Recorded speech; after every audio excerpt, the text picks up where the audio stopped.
Hello and welcome to Cosmic Dream Sanctuary. This is an episode of the Sacred Reading series. Today we are reading On Nature by Parmenides. How this works is I will introduce the text, I will introduce a brief meditation to invite contemplation, to invite a space of peacefulness, of receptivity to the text. It's really important for you to know that you don't have to follow along with the text in any way. There's no expectation for your participation. You will not be graded on this afterwards. You can simply turn this on and listen or watch or whatever you want to do. That's totally fine. So I'll invite different ways of engaging with the text, and then I'll read through the text.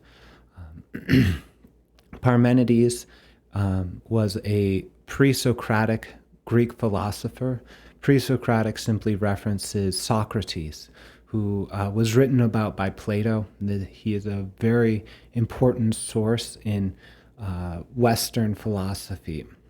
Parmenides was alive around 475 BC, and the text we're reading today is a fragmentary poem called On Nature. It has survived by fragments and puts forth the notion that everything is one.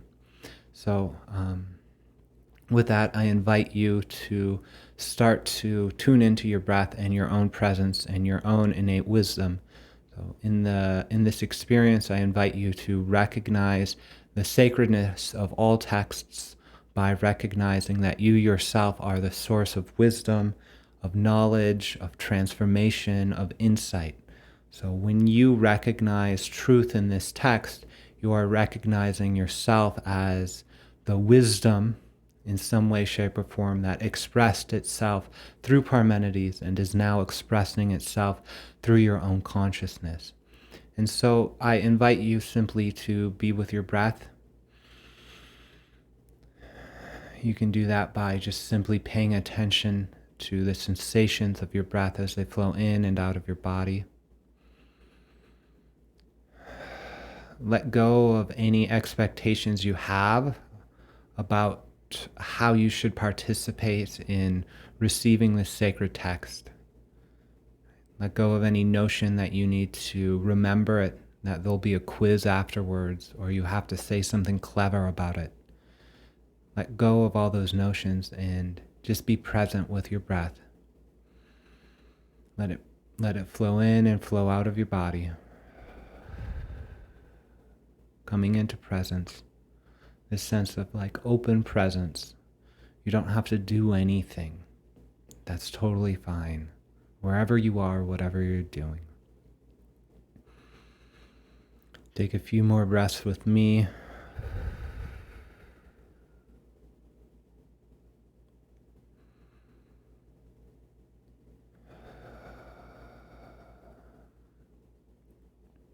And as you breathe, just tune into your intention here. My intention actually is to share this text.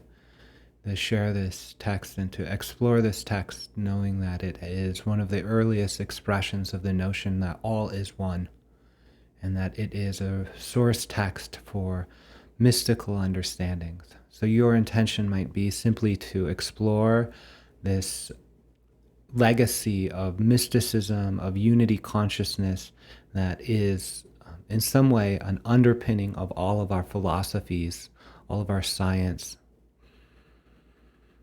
Just still breathing. You're doing really good. Without further ado, On Nature by Parmenides. The car that bears me carried me as far as ever my heart desired, when it had brought me and set me on the renowned way of the goddess, which leads the man who knows through all the towns. On that way was I borne along, for on it did the wise steeds carry me, drawing my car, and maidens showed the way. And the axle, glowing in the socket, for it was urged round by the whirling wheels at each end, gave forth a sound as of a pipe, when the daughters of the sun, hasting to convey me into the light, threw back their veils from off their faces, and left the abode of night. There about the gates of the way of night and day, fitted above with a lintel, and below with a threshold of stone. They themselves high in the air are closed by mighty doors, and avenging justice keeps the keys that fit them. Her did the maidens entreat with gentle words, and cunningly persuade to unfasten without demur the bolted bars from the gates. Then, when the doors were thrown back, they disclosed a wide opening, when their brazen post, fitted with rivets and nails, swung back one after the other. Straight through them, on the broad way, did the maidens guide the horses and the car, and the goddess greeted me kindly, and took my right hand in hers, and spake to me these words: Welcome, O youth, that comest to my abode on the car that bears thee, tended by immortal charioteers. It is no ill chance, but right and justice that has sent forth to travel on this way. Far indeed does it lie from the beaten track of men. Meet it is that thou shouldst learnst all things, as well the unshaken heart of well-rounded truth, on the opinions of mortals, in which is no true belief at all. Yet the less shall know thou learn these things also, how passing right through all things one should judge the things that seem to be. But do thou restrain thy thought from this way of inquiry, nor let habit by its much experience force thee to cast upon this way a wandering eye or a sounding ear or tongue, but judge by argument the much disputed proof uttered by me. There is only one way left that can be spoken of. The way of truth. Look steadfastly with thy mind at things, though afar, as if they were at hand. Thou canst not cut off what is from holding fast to what is, neither scattering itself abroad in order nor coming together. It is all one to me where I begin, for I shall come back again to thee. Come now, I will tell thee, and do thou hearken to my saying, and carry it away, the only two ways of search that can be thought of. First, namely, that it is, and that it is impossible for it not to be, is the way of belief, for truth is its companion. The other, namely, that it is not, and that it must needs not be, that, I tell thee, is a path that none can learn of at all, for thou canst not know what is not. That is impossible, nor utter it, for it is the same thing that can be thought and that can be. It needs must be that what can be spoken and thought is, for it is possible for it to be, and it is not possible for what is nothing to be. This is what I bid thee ponder. I hold thee back from this first way of inquiry, and from this other also, upon which mortals knowing not wander two-faced, for helplessness guides the wandering thought in their breast, so that they are borne along stupefied like men deaf and blind, undiscerning crowds who hold that it is and is not the same and not the same, and all things travel in opposite directions. For this shall never be proved, that the things that are not are, and do thou restrain thy thought from this way of inquiry. One path only is left for us to speak of, namely that it is.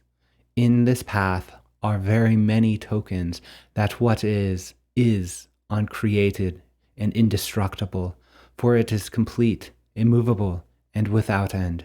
Nor was it ever, nor will it be, for now it is, all at once, a continuous one. For what kind of origin for it will thou look for? In what way and from what source could it have drawn its increase?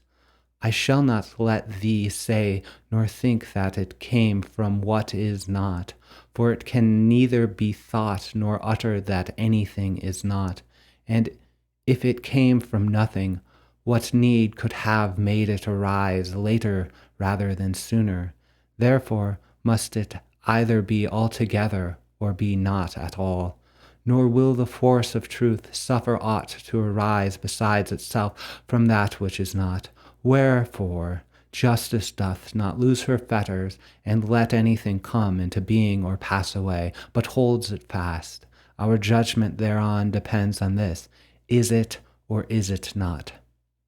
Surely it is adjudged, as it needs must be, that we are to set aside the one way as unthinkable and nameless, for it is no true way, and that the other path is real and true.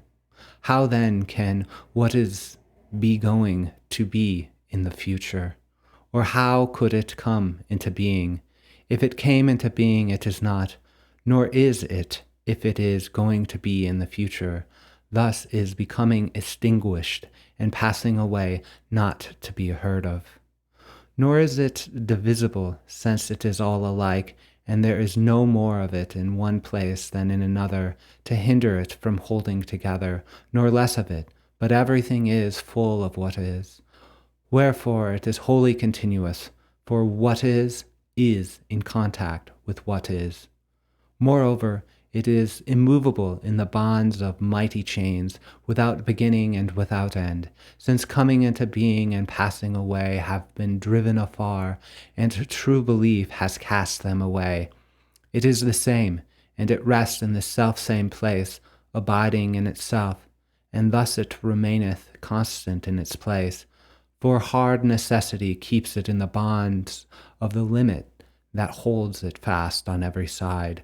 Wherefore it is not permitted to what is to be infinite, for it is in need of nothing, while if it were infinite, it would stand in need of everything. The thing that can be thought, and that for the sake of which the thought exists, is the same, for you cannot find thought without something that is, as to which it is uttered. And there is not, and never shall be, anything besides what is, since fate has changed it so as to be whole and immovable. Wherefore all these things are but names which mortals have given, believing them to be true, coming into being and passing away, being and not being, change of place and alteration of bright color. Since, then, it has the furthest limit, it is complete on every side, like the mass of a rounded sphere, equally poised from the center in every direction. For it cannot be greater or smaller in one place than in another, for there is no nothing that could keep it from reaching out equally, nor can aught that is be more here and less there than what is, since it is all inviolable. For the point from which it is equal in every direction tends equally to the limits. The way of belief. Here I shall close my trustworthy speech and thought about the truth, henceforth learn the beliefs of mortals, giving ear to the deceptive ordering of my words. Mortals have made up their minds to name two forms, one of which they should not name, and that is where they go astray from the truth. They have distinguished them as opposites in form, and have assigned to them marks distinct from one another.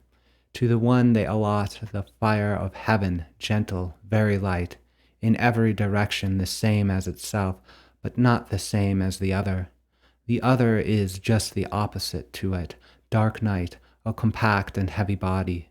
Of these I tell thee the whole arrangement as it seems likely, for so no thought of mortals will ever outstrip thee. Now that all things have been named light and night, and the names which belong to the power of each have assigned to these things and to those, everything is full at once of light and dark, night, both equal, since neither has aught to do with the other. And thou shalt know the substance of the sky, and all the signs in the sky, and the resplendent works of the glowing sun's pure torch, and whence they arose. And thou shalt learn likewise of the wandering deeds of the round-faced moon, and of her substance. Thou shalt know too the heavens that surround us, whence they arose, and how necessity took them and bound them, to keep the limits of the stars, how the earth and the sun and the moon and the sky that is common to all, and the Milky Way and the utmost Olympus and the burning might of the stars arose. The narrower bands were filled with unmixed fire, and those next to them with night, and in the midst of these rushes their portion of fire. In the midst of these is the divinity that directs the course of all things, for she is the beginner of all painful birth and all begetting, driving the female to embrace the male, and the male to that of the female. First of all the gods she contrived Eros, shining by night with borrowed light, wandering round the earth, always looking to the beams of the sun. For just as thought stands at any time to the mixture of its erring organs, so does it come to men, for that which thinks is the same, namely, the substance of the limbs, in each and every man, for their thought is that of which there is more in them. On the right, boys, on the left, girls. Thus, according to men's opinions, did things come into being, and thus they are now. In times they will grow up and pass away. To each of these things men have it fixed. Men have assigned a fixed name. And that concludes the sacred reading of On Nature by Parmenides. These were fragments of a longer poem that survived and have been revered actually for millennia, that because they reveal there is some level of unity in all beingness, that we can't think of nothingness in some way, but that we are all participating in this beingness of unity. And I would invite you actually to explore within, if you can find that wisdom, that goddess wisdom that was expressing itself to Parmenides. I would invite you to explore whether or not you could make contact with that goddess, because in fact there is some scholarship and some notions that Parmenides and these pre-Socratic philosophers were priests of some sort, of something like guides in internal experiences, psychedelic experiences, and that this perhaps was actually a record of an interaction that Parmenides had with an archetypal divinity, not imagined as a goddess of the Olympus, but rather as an aspect of ourselves. And if we look to or remember the expression of divine Pomander, that this divine shepherd actually lived in the mind of Hermes Trismegistus in some way, shape, or form. And so in that way, understanding that some of these extremely early expressions of Western philosophic consciousness points to the fact that all things are one, that you can't think of anything that doesn't exist, right? That invites you into deeper connection. I would invite you to explore within yourself if there is a source of wisdom that you might call goddess or God, who can reveal the truth of unity, the unity of being within your own experience. Thank you for doing that work. It's immensely important here and now in this world. Thank you. Amen.